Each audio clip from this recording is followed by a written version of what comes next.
How to Win Your Predecessor's Game by Mugiwawa. Before even starting to talk about what you should do in game, the starting point is in your attitude. And to improve your chance of success, there is two simple things you should do. First, you need to believe that you can win. No matter the situation, no matter the odds, you have to believe that there is a path to victory. So no GG will lose because you have gone to Omeda City and you have seen the elo of the match, or this guy is too good for me, or my teammate is very bad, he ran it down previous game. No, you must believe the game is winnable. Why? Because if you don't, you will not play at your best level and you will not look for a path to victory even when it exists. And despite what almost every single surrender spammers love to claim that the game is lost, MOBA are always the theater of last minute comebacks because one mistake in late game can turn the tables around. So a game is always winnable. Second, you must cut any negativity towards your team or the game. Doing so will help you focus on your own gameplay and help you play the best you can, which ultimately is the most important thing, since that is the only thing you have control over. But also, simply because being negative towards your teammate will have a negative effect on their mental state and therefore their performance. So if you really care about winning, calling your team out is probably the worst things to do to improve your chance of winning. If your teammates play badly but care about winning, they will keep trying their best if you don't blame them constantly. And if your teammates want to troll, calling them for it will only make them happy and want to troll even more. There is absolutely no gain for you for being toxic. With the attitude being covered, let's jump into what you should be doing in game, and we will see that by cutting the game in 3 phases: early game, mid game, and late game. Early game span roughly until the 13 minutes mark, and that is when most people focus on their own lane with a few rotation from time to time. This period is all about farming. Your goal is to maximize your gold and experience gain while trying to limit the gold and experience gain of the enemy team. Here, it is the first misconception that most players have, which MOBA are not about kills, but they are about farm. Kills can be a way to get yourself some farm and denying farm from the enemy team, so they can still be a mean to access the main objective of the early game. But getting kills and not dying are not in themselves the objective of the early game. 2 examples to illustrate that.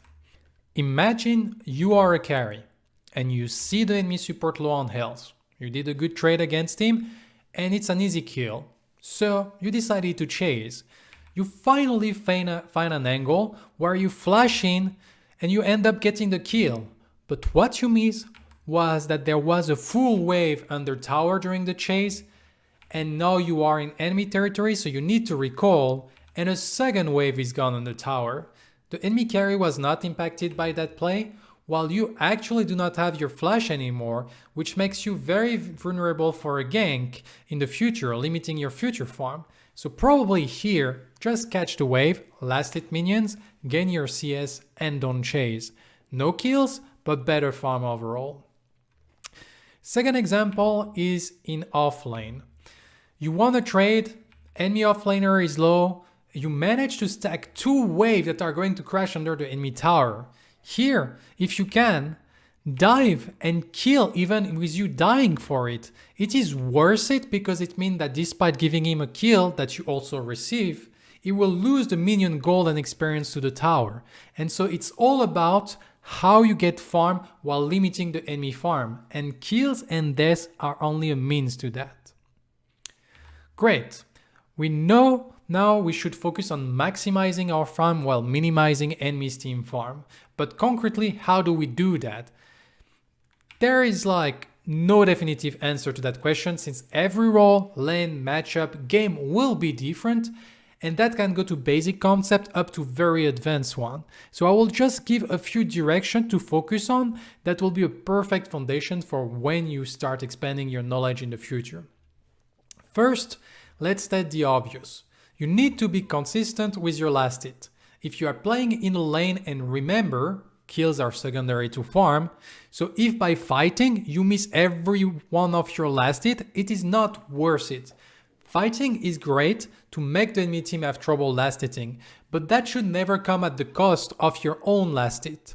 Also, practice how to last hit under tower. It will happen regularly, so better get good at it.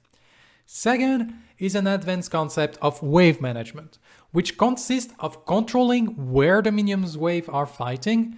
We are not entering in details and going to oversimplify here, but it will be good enough as a starting point. Having the lane fight close to your own tower is better than the opposite, since it is safer for you because you will be very hard to gank, and it forces the enemy team to expose themselves to your jungle gank since they will have to advance. Other point, each time you want to go back, try as much as possible to crash the wave, which consists of sending the minion under the enemy tower. We do that to ensure the enemy team cannot freeze the wave, which is keeping the wave in front of the tower for a long period of time. Usually, new player falls victim to that and get destroyed by more knowledgeable players simply because of those freezes. So if you can, send the wave under the enemy tower before you back. Last point, always do stuff that will help you farm. If you go for a rotation, it is because you don't have anything to farm in your lane. Also, don't lose time eating towers in the early game, since it is usually much better to go back, spend your gold and come back farming. Don't skip your full wave under your tower to go do your gold or teal buff. I know I am advocating here for a very rigid playstyle, but first, get your basics right, and then you can expand and understand why some slight deviation is correct. But before you can write a book, you first need to learn your alphabet, and MOBAs are no different. Let's move on into the mid game. This is usually where people new to the MOBA genre get lost a little bit, and I have also seen countless great players not knowing how to convert an early game lead in the mid game. Both type of players sticking to their lane and not really contributing to the chance of success of their team. Farm remains very important, and so keep applying the principles seen for the early games. However, we also have to start working on the map, which means start paying attention to objectives. That includes Fangtooth, Mini Prime, and structures. Once again, kills are not a goal, they are just a way of helping you getting those objectives by limiting the enemy opposition. How do we get those objectives? Through the concept of priority. You need to create a situation that your team will have priority to make taking the objective easier.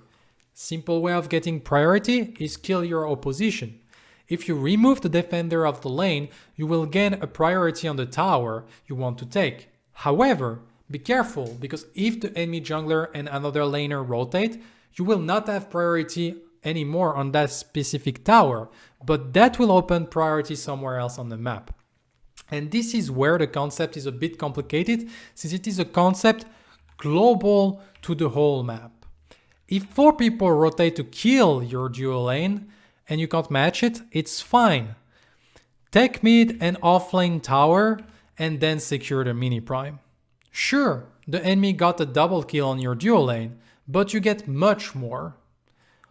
Other simple example is if you want to get a Fangtooth, try to force wave under tower, both in mid and in duo lane before rotating. Having left shoved will create priority on the map. To recap, you must think on how you are creating priority for your team. How to do so? First, you should not die, because a dead person has zero impact on the priority on the map. But also you should pressure if you can. If everyone is on the opposite side of the map and you don't push your lane, you are actually losing very important priority that you could have created for your team. And remember, sometimes you can simply create priority by not dying to a gank. If the enemy teams invest resources to kill you, but do not succeed, that means some priority are created somewhere on the map. It's then your teammates' job to take advantage of it. Finally, the last phase of the game where you will win it all at the condition that you get good map control and that you know how to finish the game. In this phase, farming is not as important anymore. What really matters is map control, and you get map control through your lane positioning, team positioning, and vision. The goal is very similar to the mid game about creating priorities so your team can do the two big objectives: Or Prime and Primal Functus. To do so, it is important to keep the lane pushed up, but it is also critical to not die. At this point in the game, death timers are long, so dying alone is the worst mistake you can do. But Mugi, I need to push but not die to gank. This is where team positioning and vision is important. If you know there is 4 enemies in right lane and you are stronger than the remaining enemy, you are safe to push left lane. But if you don't see anyone on the map, just retreat and don't offer a free kill. If your team do this job correctly, there is a moment priority will be created and you can then force a fight on your own terms or an objective because the enemy team forgot about the split push and sent everyone back to defend, for instance. Once you secure an objective, you still need to know how to end the game. Remember, those buffs from objective are strong, but they don't provide any defensive stat. So yes, you are strong, but you still die just as fast as before. If you get Primal Functus, you are looking to fight the enemy teams. Usually the best way is simply trying to create priorities and then going to do R Prime, where the enemy team can either leave it for you and then you have double big buff, or come and contest. If they come, fight and kill them. With the R Prime under your belt, it is time to siege. Goal is to kill inhibitors, not kill heroes again. Usually it is best to pressure 2 lanes, but be careful of not putting yourself in a vulnerable position. If you split push left and mid is still far behind, slow down and let mid reach the same height on the map.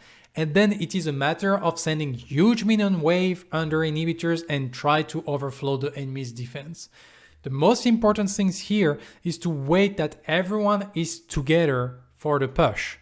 Most of the time, people don't wait their teammate and fight 3v5 and end up wasting the buff. Also, time is of the essence when you get those buffs. So chasing this Feng Mao for 90 seconds, even if you get the kill, is not worth it.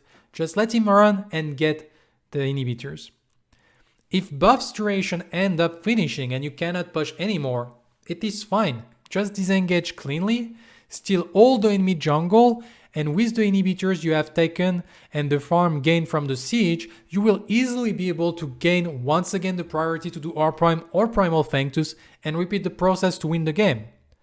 Of course, there is thousands of variation on how to end games since it is a MOBA, but if you are starting out, just focus on learning your basic and find a surefire way to end games. Then you will be set to experiment more. Let's try to remember the main points here.